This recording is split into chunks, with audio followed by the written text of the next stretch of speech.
Chapter 23 The Lee Shore Some chapters back one Bulkington was spoken of, a tall, new-landed mariner encountered in New Bedford at the inn. When on that shivering winter's night the Pequod thrust her vindictive bows into the cold, malicious waves, who should I see standing at her helm but Bulkington? I looked with sympathetic awe and fearfulness upon the man, who in mid-winter, just landed from a 4 years' dangerous voyage, could so unrestingly push off again for still another tempestuous term. The land seemed scorching to his feet. Wonderfullest things are ever the unmentionable. Deep memories yield no epitaphs. This 6-inch chapter is the stoneless grave of Bulkington. Let me only say that it fared with him as with the storm-tossed ship that miserably drives along the leeward land. The port would fain give succour.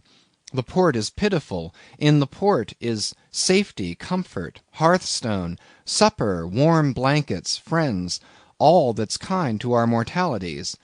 But in that gale, the port, the land, is that ship's direst jeopardy. She must fly all hospitality.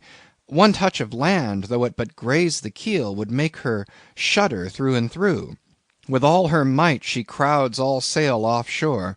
In so doing, fights against the very winds that fain would blow her homeward, seeks all the lashed sea's landlessness again, for refuge's sake forlornly rushing into peril, her only friend, her bitterest foe.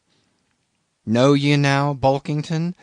Glimpses do you seem to see of that mortally intolerable truth, that all deep, earnest thinking is but the intrepid effort of the soul to keep the open independence of her sea, while the wildest winds of heaven and earth conspire to cast her on the treacherous, slavish shore?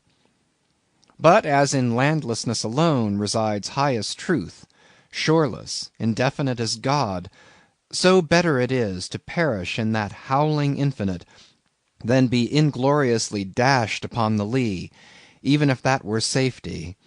For worm-like then, oh, who would craven crawl to land? Terrors of the terrible! Is all this agony so vain? Take heart, O Bulkington! Bear thee grimly, demigod! Up from the spray of thy ocean perishing, straight up leaps thy apotheosis.